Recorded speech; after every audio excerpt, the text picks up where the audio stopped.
we are live. Yep, we are live. Excellent. Well, thank you everybody so much for joining us today. We are the OpenJS Foundation, and this is our monthly AMA where we spotlight all of the cool goings on within the foundation. This month, we are going to be talking about OpenJS World and our speaker submission, which is now open through February 15th. And we have members of the OpenJS World Program Committee who will be talking through all things CFP. Before I hand it over to our moderator, Joe Seppi, I wanted to let you know that if you have any questions during today's AMA, you can drop it in the YouTube chat, or you can ask us on Twitter at OpenJSF. And with that, I'm going to hand it over to Joe. Great. Thank you, Rachel. And thanks everybody for joining. Thanks, Jory and Divya. Why don't we get the conversation started with some introductions? Woohoo. How about you, Jory? Why don't you start? Not only introductions, but also tell me about the first talk that you gave as well. Sure, yeah. So I'm Hunky Dory Jory Burson. I'm the OpenJS Foundation Community Manager. And my first tech talk was actually at Techlahoma in like 2012 or 2013. I can't remember exactly. But Techlahoma is like a wonderful local community back in Oklahoma City. And they do an event called Thunder Plains JS. And I was so excited.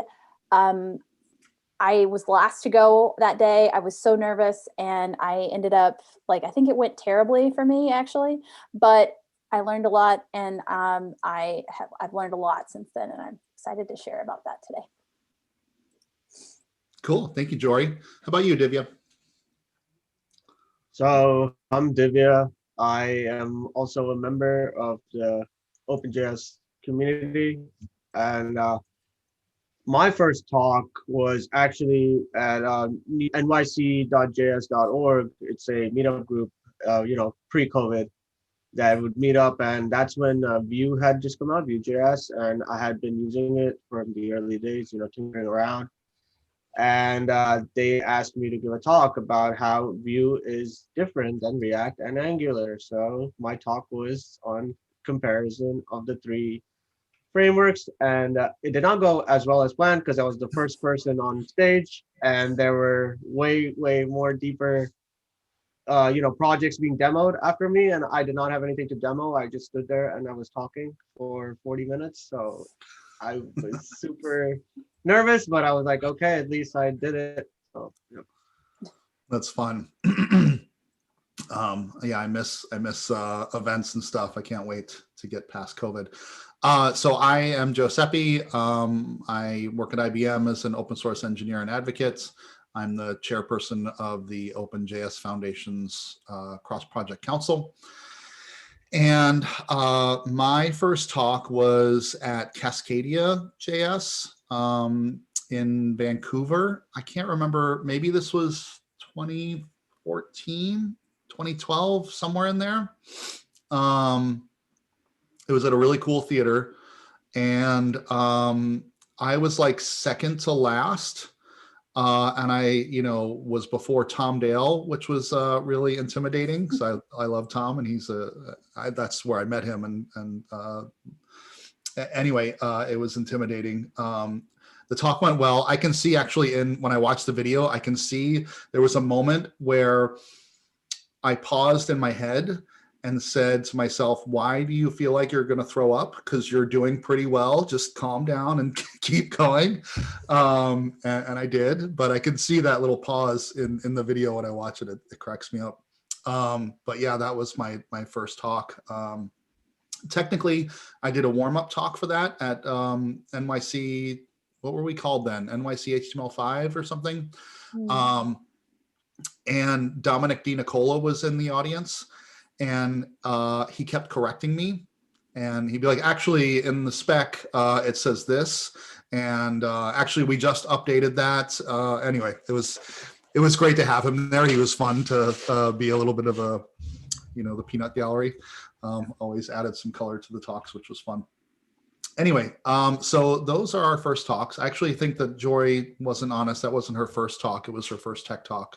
Maybe we'll get into the actual first talk later. So where should we start? Maybe let's talk about what is OpenJS World first. It's an event that has sort of evolved over the years.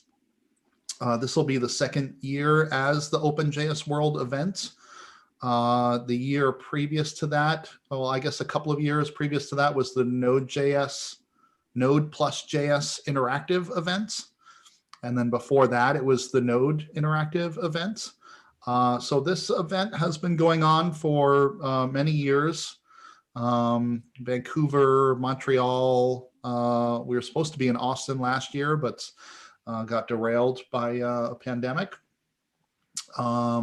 But yeah, this event's been going on for a long time, and it's one of the flagship Node events, and now is expanded beyond that. So it's an exciting event. I don't know, Jory, do you have anything more to add on the event itself? Well, so I was thinking about adding. We all just shared our little stories of getting started, and I hope if you're watching this and wondering if you should kind of get into the world of delivering tech talks, what you'll note is that despite the stress, perhaps embarrassment, the relative success or failure of each of our origin tech stories, we survived, and we've gone on to give I think plenty more talks since then. Sometimes you just got to rip that Band-Aid, and so I hope that you have out there have your first tech talk story to share with us soon. So that's only I wanted to add on that. Thank you.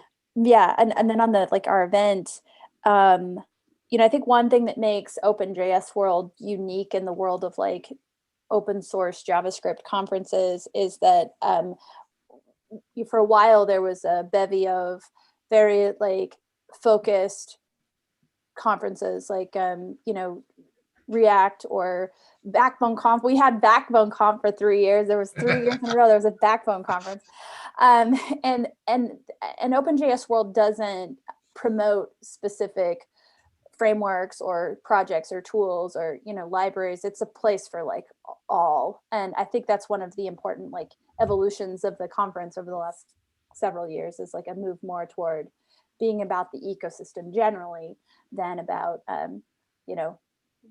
one specific project over another. Yeah, good point. And I'll add too that traditionally we've had the Collaborator Summit alongside the event. And I think, we still need to figure out what we're doing for that this year, but that has taken a similar trajectory and expansion. It used to be very Node focused, and collaborators would get together and discuss, specific stuff to Node.js.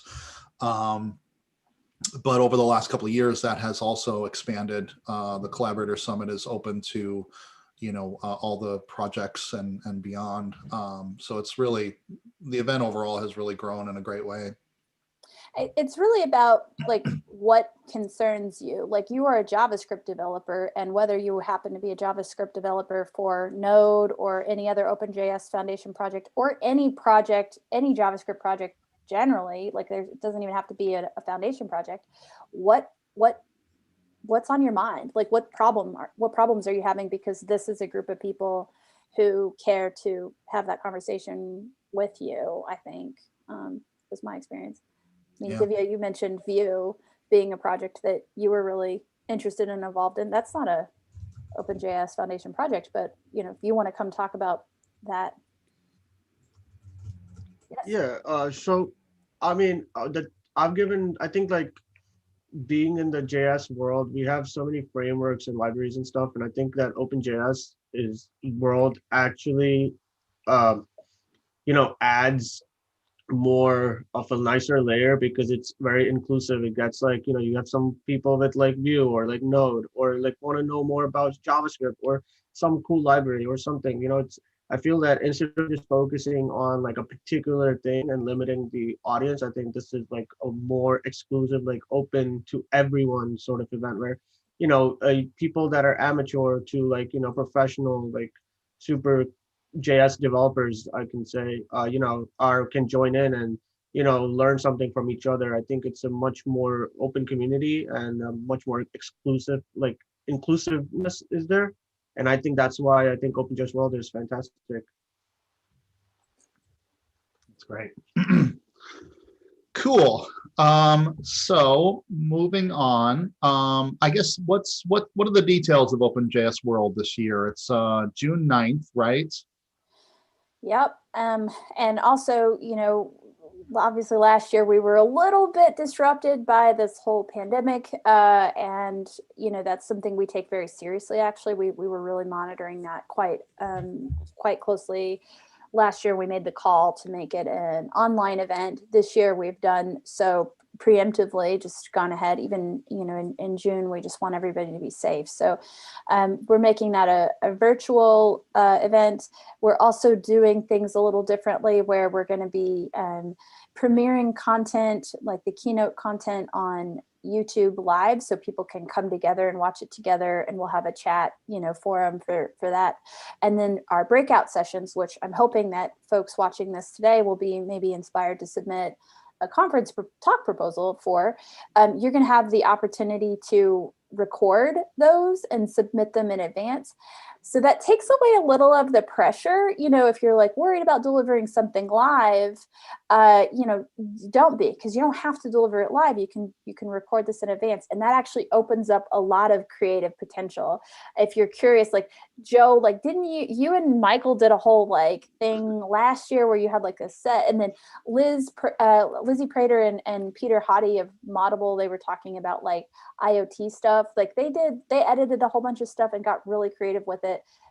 You can do that in this case. And that's one of the things that I like about a virtual conference, that, plus Yeah. the pros and cons.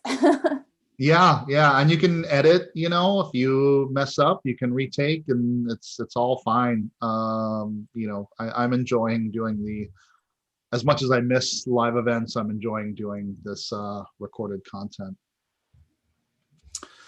Cool. So we are a part of the OpenJS World Program Committee, answering questions here.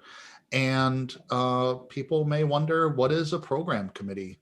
So, the three of us, as well as several others, get together on a weekly basis at this point, trying to be prepared for the June date. And talk about, a variety of things related to the event. Obviously, format and everything was discussed. We're figuring out keynotes and talk links and such. But we also have representatives from across the project spectrum at the OpenJS Foundation. So folks from Node and what are some of the other projects that we have? I'm kind of blanking now. Appium, Webpack, Dojo.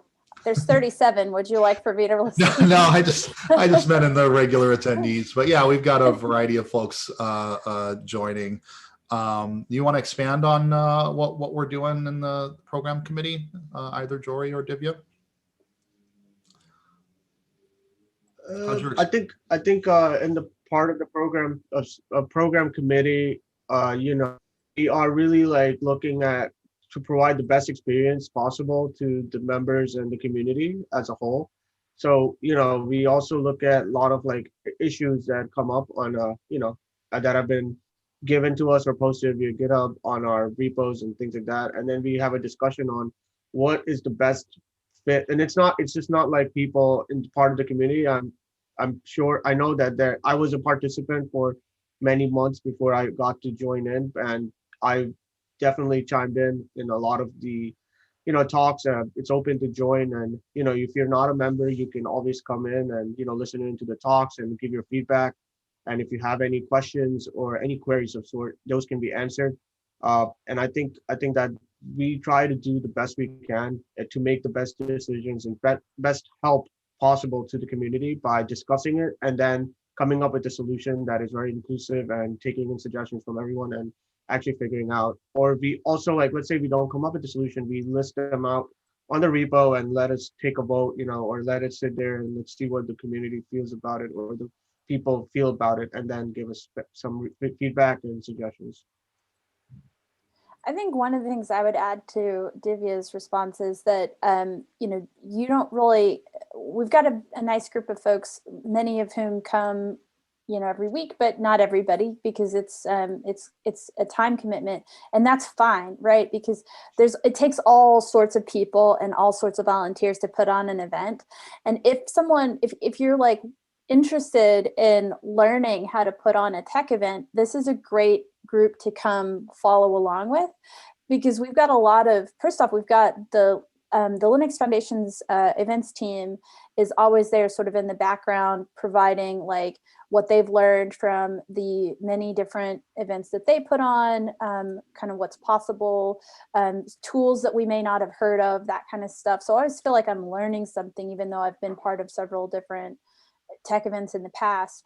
And then secondly, even if your time commitment is only just a few hours, then there's opportunities like getting involved with the CFP review process, which is really like, what kind of things do you want to hear about? If you were going to this event, what talks do you want to like?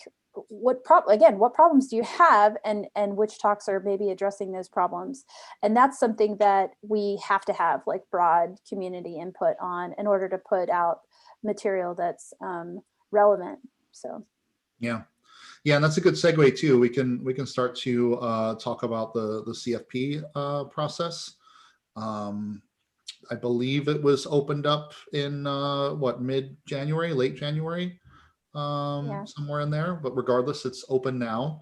And is it February 15th that the CFP closes, correct? Mm-hmm.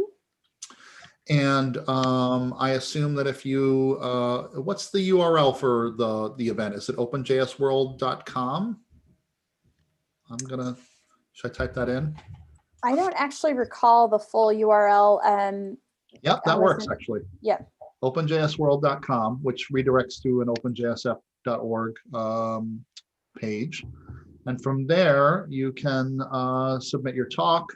You can register for the event.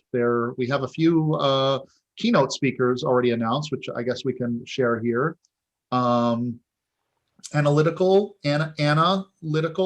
YouTube coding educator, coding drag queen, and Google engineer is one of the already announced keynote speakers. Kian, the CEO of Nearform. I'm not going to try to pronounce his last name. I feel bad that I don't know it. I know how to say his first name. And Lynn Clark, who's fantastic, senior principal software engineer at Fastly.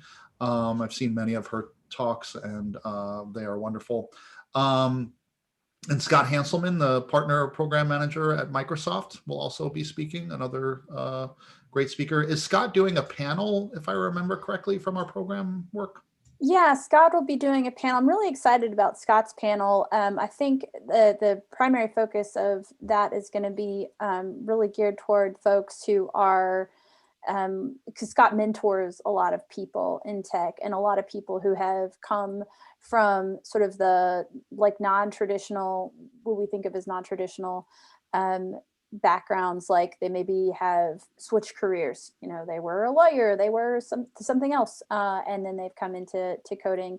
And so Scott does a lot to support that community. And I think we've got some co-panelists with Scott. Scott will be moderating, who work and support specific communities like veterans in tech and that kind of thing. So I'm really excited to see and hear that panel. Yeah, me too. It looks like we have a good question from YouTube.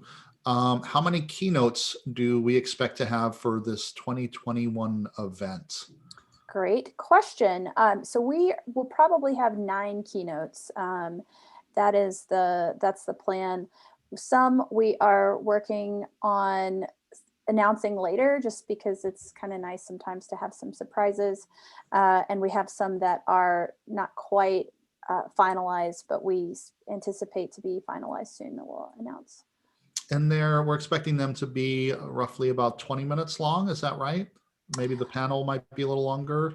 Yep. The keynote talks are typically about 20 minutes. We may have some messages from like really big sponsors, the platinum level sponsors for the event. We'll probably get just a few minutes to share some remarks. And then Scott's panel, I think we're talking about giving 35 minutes for that. But that's all details of the program, which often change between now and the day of. So I wouldn't want to commit to saying that that's exactly what it's going to be. The other thing to share, just as a reminder, since it's going to go online, these will all be things that you can watch later. We'd love for you to watch live. We really want you to watch live if you can. But if something comes up, and these will all be on YouTube for you to refer back to. Yeah, watch live is encouraged, and I'm, wondering about some watch parties. We should work on. Yeah. Definitely. Yeah, cool. So what I thought I had a question there for a minute off of that, but now I can't remember. I was going to mention we had some really great keynotes last year. Fantastic. So if you're curious, go on the internet and look that up. We spoke with someone from NASA, an astronaut. Yes. She was really, really great. Lots of good talks from last year. Cool. So yeah, we had started this conversation on the CFP process. We encourage folks to submit their CFPs. We haven't started looking at them yet because that will happen after the process is closed. What I see one question here, can I submit more than one talk? And the answer is yes. Right. Yep. We probably would not choose more than one talk, but you're we're welcome to submit more than one. Yep. Any guidance on that, Jory, Divya? Yeah, I definitely would say submit more than one if you've got more than one idea. I think what's important is that you are putting out an abstract that you are passionate and excited to talk about, right? And so if that happens to be more than one thing, and trust me, I feel you, I have opinions about lots of things, then great. But we'll probably just take one of your talks. And one thing that I saw happen a couple times last year's CFP was people would say something like, oh, I've submitted a second talk and, I'd really rather talk about this one, so it's like, okay, you can do that too if you wish. No penalty or judgment for that. I have a question. Yeah, and I think that what to add to George's point, I think if you have two different talks, I think that's great, but I think that it's more about also like how much different they are. Like I feel that if you do submit another talk, don't just submit something that's like an additional add-on or just a little extra layer in with the other talk. It would just make it better. So just be mindful of that. Good point. Yeah, good point. And so I have a question. As a program committee member, can I submit talks? You can. So here's the deal. We're recruiting a lot of people from the community to review CFPs.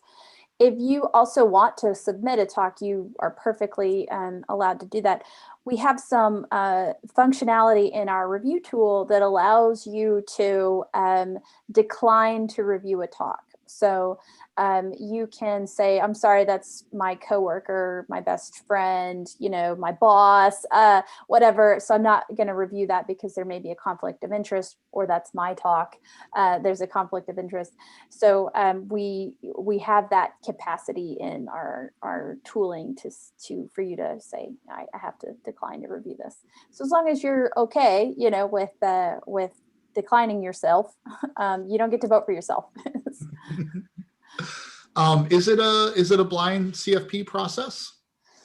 It is not. That is something that, you know, frankly, I'd love it if the tool were capable of allowing that for us. But the way it's, if you're familiar with like Submittable or other sorts of review tools, you get a frame that says, you know, here's some of the details of the person's general application. Like, for example, it'll say like, you know, it's a talk submission or it's a workshop submission, you know, that kind of thing. And then on the next screen is the abstract, and that, which is separate from the first screen, which has their name. So what I do as a reviewer is just jump to the second screen. And then I go back and, you know, if I need to fill out some gap in my understanding of what this submission is about, I might go to that first screen. But you can see who submitted as a reviewer. So it's not entirely blind. Okay. Great. And I'll just remind folks that if they want to ask questions, they can do so in the YouTube chat or on Twitter.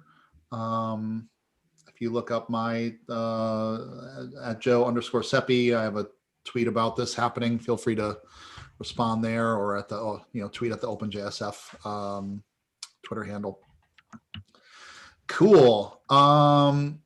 So another thing we can talk about, and I think we've touched on this, but session formats, right? It's the keynotes will be live. But anything beyond that will be released day of, Netflix style, pre-recorded playlists, and maybe we'll figure out some watch parties, but that's the plan.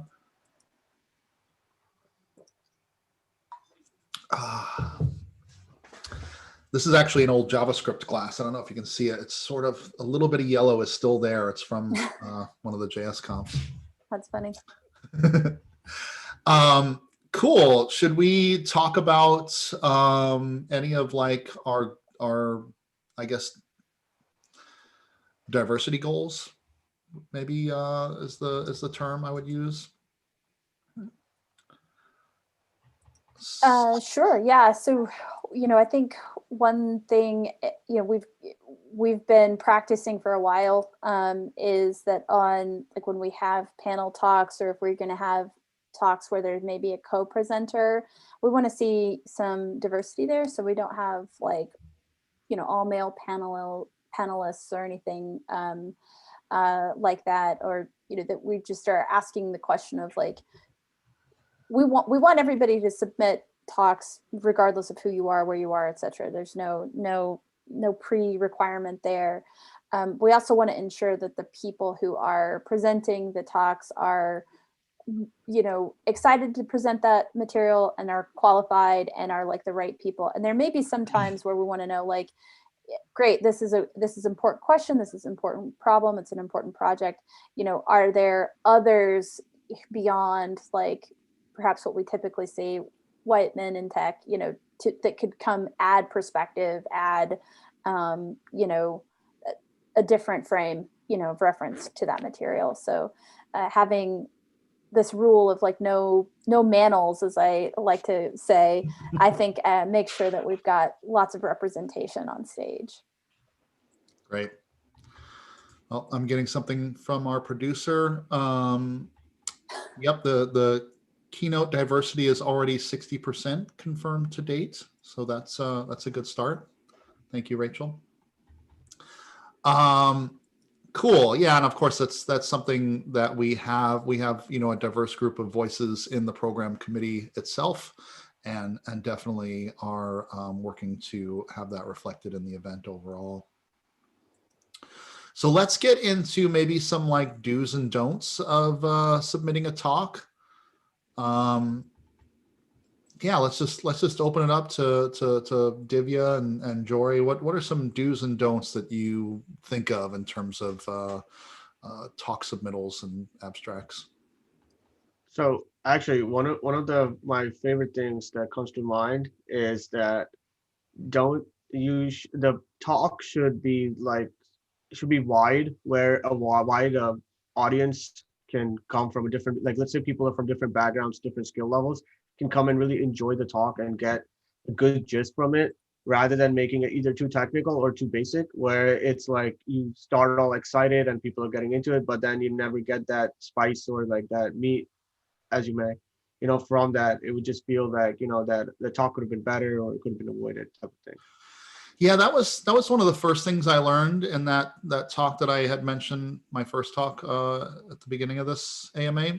When I gave the dry run at the meetup event, when I wrote the talk, I kind of assumed that, everybody knew a lot of stuff already and kind of aimed for more technical details. And a bunch of people came up to me afterwards and said, "Oh, that was interesting, but you kind of lost me at this point." And so that was helpful for me to go to the larger event. I kind of rewrote some of the talk to make sure that I did try to reach a wider variety of people, make sure that I explained things well enough for people new to the concept, but had enough,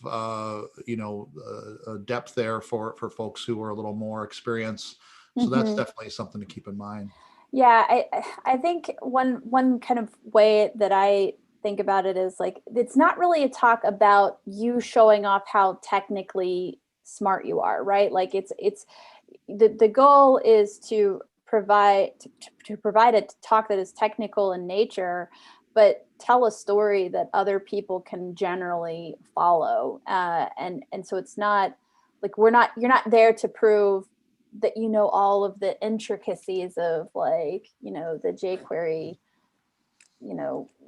plugin ecosystem or something very obscure like that there's some value or some story that you have to share as a result of something that you learned from that. It's different than showing off like that technical, aptitude, and showing how smart you are. Yeah. Oh, I guess kind of on Divya's point too, like you're kind of hinting at like themes of reviewing what you're going to say for perhaps technical jargon that people may not know. Like one thing I'm really bad at is always using 3-letter acronyms for things. I'm like, oh yeah, it's just, the W3C does a APG XYZ. People are like, what does any of that mean? So, just make sure you're kind of watching for that jargon or those things that may be accidentally confusing to people, and also for like inclusivity in like your language. If you're telling a story or making, this is always scary, like making a joke in a talk, because that's either going to go, maybe it'll go well, maybe it probably won't, because you'll expect people to laugh and they won't laugh, and then you'll be like, shit, dang, I really needed people to laugh at that so that, so anyway, so just caution when you're telling stories or trying to share an experience that you think might be relatable to other people. It might not be. So, just evaluate that. I rushed through. I also think, I was going to say, Divya, real quickly, I rushed through my jokes, so then I don't, I try to make sure they're okay, but I just rush through them so I don't have to worry about people laughing. I was gonna say that also do make sure that you're here to like educate and inform people, not make fun of like something or downplay some other tech that's out there, because that can happen, because I know that developers, being a developer as myself, we have some very strong points or opinions on tools or frameworks and libraries, and I think that talks are not for ranting, they're more for like educating people and letting them know like why you're so passionate or why you're so like into this particular framework or like this library and this technology, and promote like wellness. I think that you can keep the ranting and all for Twitter and other things. So just be very clear and mindful of that, because not everybody is going to know, and not everybody's comfortable with that. Yeah, it's a good point. I don't think you should really be bashing any technology unless it's PHP, but I think, no, I'm just kidding. I'm kidding. Just kidding. That's a really good point though, Divya. Thanks for bringing that up. What other do's and don'ts do we have for talk submissions? I think definitely kind of getting back to another related point, which is tell a story. Take us. If you're presenting a talk, and maybe it's a talk where you do have what you might consider to be a controversial opinion, or you have a perspective that you think is on how something should happen that's not shared. Tell us the story of how you got to that. Take us on a little bit of that journey with you, so that even those who may not have the technical familiarity with that technology can sort of follow your logic, or follow what steps you took to sort of reach those conclusions, right? I think that is always, and people like storytelling, start with whatever started you down that train of thought, and people love that. What we don't love is to maybe start before, I was going to say start too early in that storytelling process. So, this sometimes happens, is people will start well, my name is so-and-so, and, I got started in 1991 with, something, and unless that is relevant at all to the exact problem, we probably don't need all of that backstory. We're not talking about a novel here. We're talking more about your kid's chapter book or something, in terms of story. Yeah. No, I think that's a good point. And I have an 11-year-old, who we obviously in the pandemic are schooling at home. And I talked to him about essays and, beginning, middle, and end, set your story up, kind of get things started, dive into your journey and what's going on there. And then, make sure that you're driving towards a conclusion. So when you wrap up, it kind of pulls everything together and makes sense. Yep. Yeah, I also wanted to add, saying that don't be too light also on the details. If you're giving a talk, you want to also pace yourself, but don't be just I used X, Y, and Z and it was awesome. Why was it awesome? What did it solve? What got you so excited to give a talk on it? Be such that you are pacing yourself, but giving out certain details, or also getting the audience members excited along with you and really telling about that journey. Just don't come to a conclusion and leave people hang.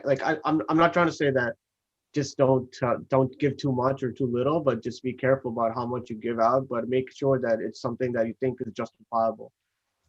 Yeah. So what about in terms of actual submissions, and thinking about your title and your abstract? Mm-hmm. I encourage folks to be descriptive and creative, and you're essentially selling your talk, right? You want it to be accepted, and so you're really trying to put your best foot forward.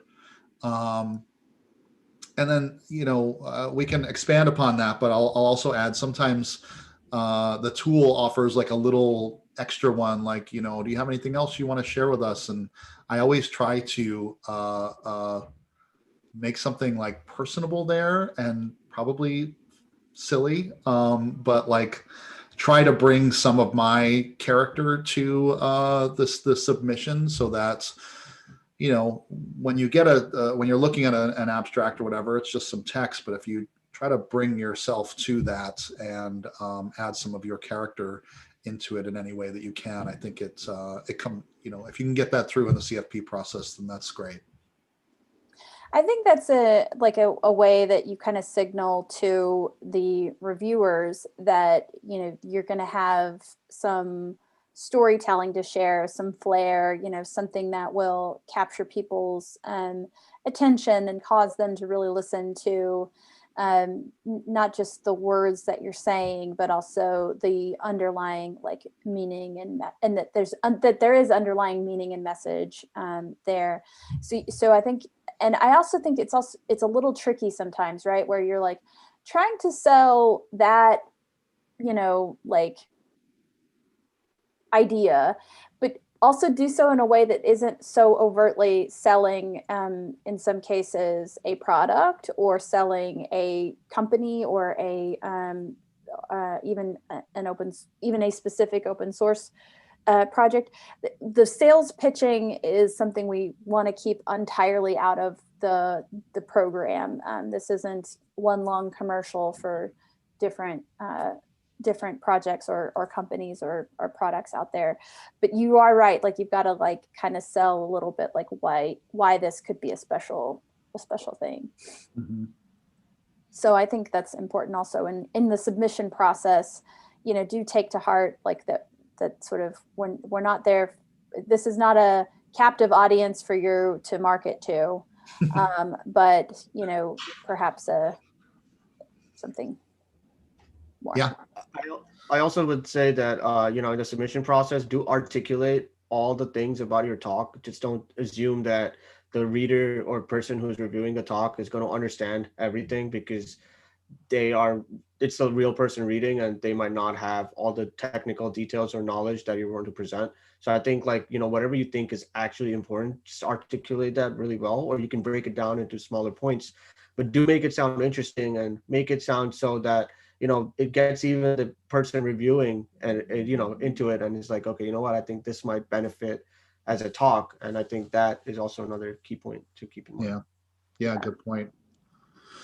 Yeah, I sometimes actually write, I don't know how common this is, but I write a talk title and abstract first, and I try to figure out like how I can make that really enticing and interesting and make it a talk that, like, if I read it, I would want to go see it. And then I write the talk to like kind of fit that, that setup.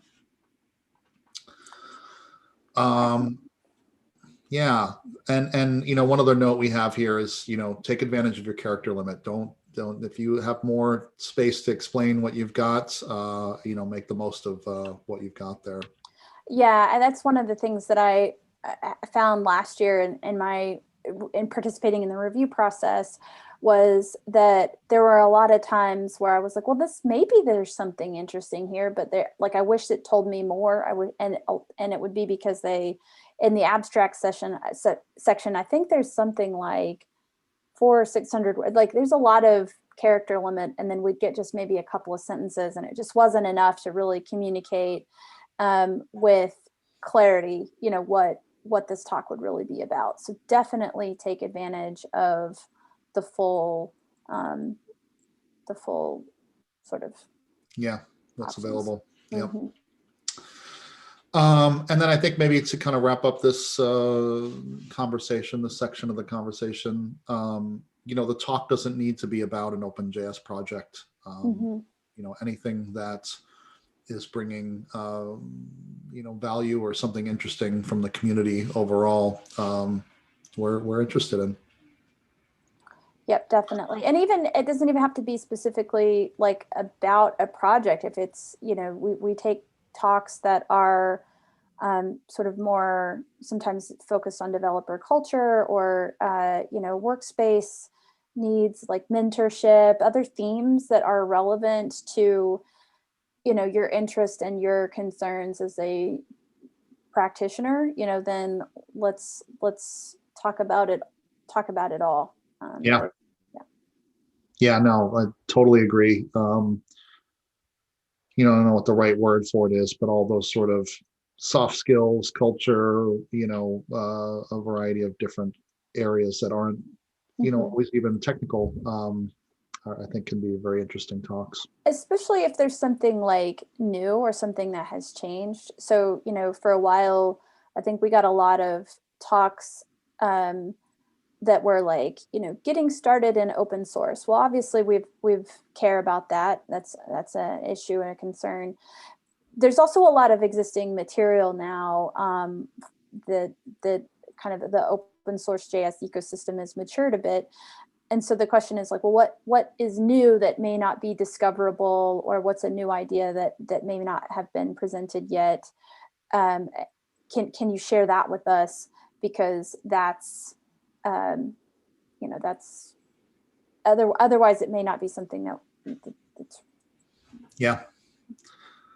Yeah, one of my favorite talks was from that Cascadia event. Was by Jen Turner, and it was more of an aspirational talk, but it was like, it was a really, really great talk. So yeah, think outside the box. Bring something interesting to the table. And then, first time presenters, we definitely want to encourage folks to, submit talks if it's your first time. If you want any sort of mentorship around talks, I mean, certainly feel free to reach out to me. I think you could probably ping the OpenJSF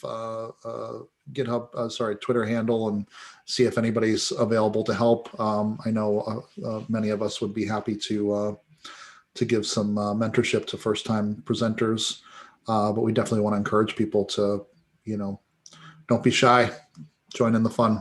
But yeah, not only that, I think we have a channel on our OpenJS Foundation Slack workspace for OpenJS World and for mentorship. So feel free to pop in there and ask the community for a review or tips or whatever. There's lots of helpful people there. And there's also a lot of great resources for folks. Over the years, a number of blog posts have been written, but one group that really does a great job curating a lot of helpful content is the Global Diversity CFP Day group, which is a day a year. They used to get everybody together in person. This year it's virtual and it's on February 20th. So check that out. They have like kind of localized chapters that can do some mentorship among folks, but they've got videos and lots of blog content, resources, that kind of thing that you can take a look at too. Yeah, good point. The Global Diversity CFP is a great resource. Any other resources that come to mind for folks for looking to submit a talk? I think that there's a number of also like materials on our Linux on the Linux Foundation website as well. So the Linux Foundation does a lot of material for just like general open source best practices, trainings, that kind of stuff. And they've also got a lot of stuff on their blog from the events team about how how to put together a good abstract and that sort of thing. So check that out too. Great. Also, I think there's a great post by Scott Hanselman, and he's given a great post. I think it's absolutely worth reading it on how to give your first talk, and I think you can learn a lot from it. Even if you have given talks and you want a refresher, I think it's a great place to go get a refresher. Yeah. Great. And I would encourage folks too to talk to their coworkers, their community, people that they're engaged with, and bounce ideas off of them. I work at IBM, so it's kind of a big company, so we've got a Slack channel for everything. But we have one called Presentation Help, and basically it's a great group of people that want to help other folks, give talks, but also we raise awareness of open CFPs, and we were having like weekly dry runs if you want to give a talk to your colleagues and then have them give you feedback. So that's if you don't have that, maybe consider starting that in your at your workplace or in your community. We did that at Boku, which was where I worked when I gave my first tech talk, and I remember like we did it over like lunch, so everybody came into the room and I had my talk and I gave my presentation and there was like this silence afterwards and I was like, oh no, and then this one guy, I won't name him because he's like so sweet. He was like, let's work on this a little bit. And I was so glad that he said that, but it was just like, so it's worth it. Do that. it'll also give you lots of memories. Yeah. When I worked at the New York Times, I started a weekly JavaScript internal meetup, like a brown bag lunch kind of thing, and it was great. And it was also another great avenue for people to try out their talks and get their toes wet in the water with speaking. So if you don't have that available to you, see if there's a way that you could start it.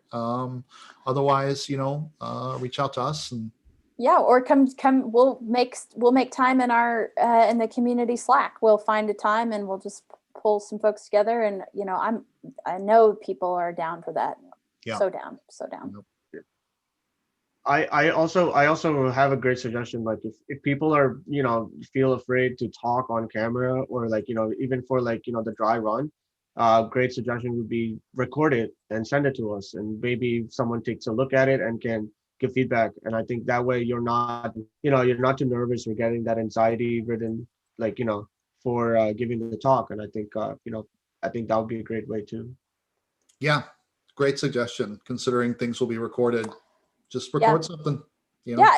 And hopefully that takes a lot of pressure off of people. Like when you say, okay, well, I can record it, and I can if you're a whiz with this sort of thing, or just want to totally nerd out in a perhaps unhealthy way, go edit the heck out of your talk in Premiere and add some like motion graphics and stuff like that. Like, why not? You can do anything. Yeah. And that's a unique opportunity that that this format, I think, provides. So give it a shot. Yeah, I agree. Cool. So maybe let's touch on like tracks. Are we having tracks here at OpenJS World? So, yeah, sorry. No, go ahead. Go let ahead, me Joy. Now I'm all excited because like it's a conversation. Let's go. So, I think beyond tracks, which may kind of, because what we don't want to do is put it in somebody's head that the only thing that we really want to talk about this year is DevOps or something specific, or serverless architecture, whatever. That's not really what it's about. We do have some suggested sort of areas of focus that you could say, oh, it's kind of in this bucket if you want. But we typically let the community tell us what they want to talk about and sort of curate from what we've been given themes that seem to continue to pop up. But things that like make a good talk, rather than say like DevOps specifically or cybersecurity or whatever, think about things like, whether you have a case study of how you implemented something or how something's working for you. Case studies are great. If there's like process improvements that you've discovered, or like a new workflow that you think is more efficient or fits teams that look like X, like that's a great kind of way.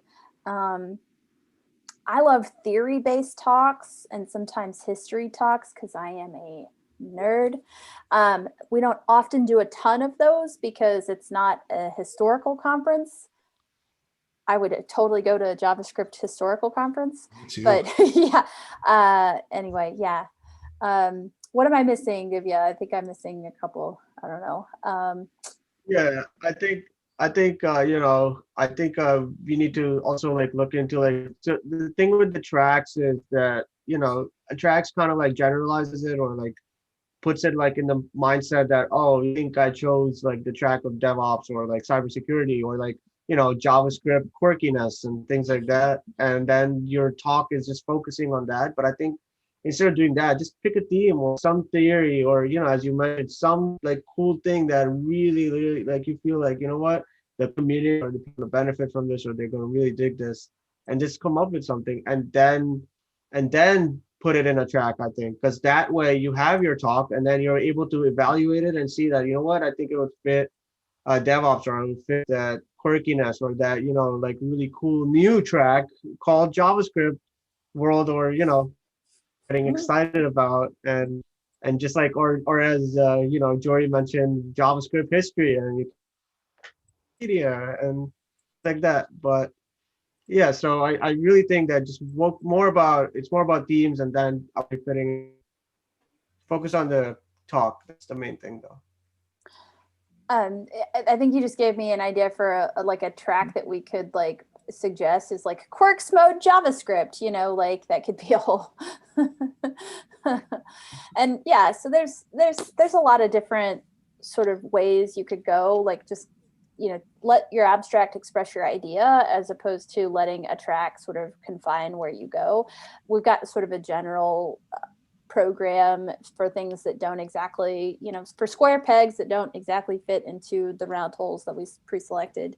You know, just express yourself, and I think you'll be totes fine. Yep. Cool. So let's maybe just quickly touch on the review process, and perhaps even use that as a call to action as well if folks want to get involved. Joy, do you have details on the review process? Yeah, so we're currently recruiting folks for participation in that process. We try and get like 20 to 30 different developers to come give us about a few hours of their time. Last year, I think it took me about 3.5 hours to review just over 200 something talks. And then we will open that process to the reviewers after the CFP is closed. So nobody takes a look at those until they're all the way in, your application is done. But then we get the reviewers together. Everybody reviews all the talks. And then there's a scoring system that is not disclosed. So I don't necessarily know how Joe reviewed the same talk, for example. And then once everybody's reviews are done, it takes a few weeks to get through. That many people kind of doing the talks can take a little bit of time, but we try and get that done fairly quickly within about 2 or 3 weeks. And then we will get together, take a look at a spreadsheet that the LF team generates for us that says like basically here's how it went, and then we can kind of as a team decide, because there's always some where people are like, oh, this could absolutely be a talk, absolutely we need this, and other people who may feel differently. So we talk about those, and then typically we'll have that announced. Well, I actually don't know exactly what day we've decided to announce, but we're going to try to have these all announced. It's the goal, but hopefully fairly quickly, so nobody's left wondering. Yeah. Great. All right. So, you know, folks can reach out to us, the OpenJSF on Twitter, to, you know, express interest in getting involved there. And generally, just if you want to get involved with the work that we do, we try to do as much of it in the open as we can, you know, and be welcoming and keep the barrier to entry quite low. So if you go to openjsf.org/collaborate, on that page, you'll find a number of resources on how to get involved. You'll find a link to join our Slack. Our calendar is public. It's a Google Calendar, so you can add it to your calendar if you are interested. You know, the GitHub repo, Oregon repo are a great place to kind of lurk or figure out ways that you can get involved. We primarily work in the cross-project council repo. So definitely check that out. The CPC meets every other week, and those meetings are also open. But you know, generally, we'd be happy to have folks get more involved and try to be welcoming about that. So please, you know, consider it. Anybody else? Any comments to kind of wrap this up? Comments. I just would say to those who may be on the fence or maybe thinking like maybe this isn't the year for me to do this because of everything, hand waves. You know, I would encourage you to reconsider that position. I think that giving talks is one of those things that can really unlock a lot of professional growth in a person.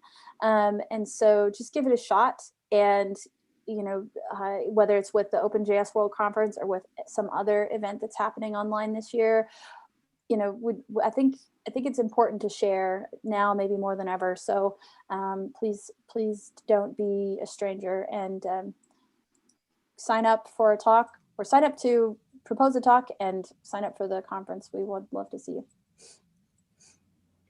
Yeah, I in the closing, I would just like to say that, you know, be excited, be passionate, and just go ahead and do it. I mean, it's also virtual, so there's a lot of like advantages to be virtual than in person, and I think it gives you more time to prepare and record, which is a great thing, which I wish we had all the time. But so I Oh think yeah. that yeah, I think we're excited to look at all the talks that come in, but just go ahead and do it. It's a good point. Like, who knows how like the virtual expectations may change. Like maybe we'll be seeing more like funky content on the live stage, moving forward. That'd be cool. Yes, aspirational. Great. All right. Well, I think we are out of time, over time. I want to thank Jory and Divya for participating, and Rachel for helping us make this happen. And thanks to everyone for watching, either now or in the future.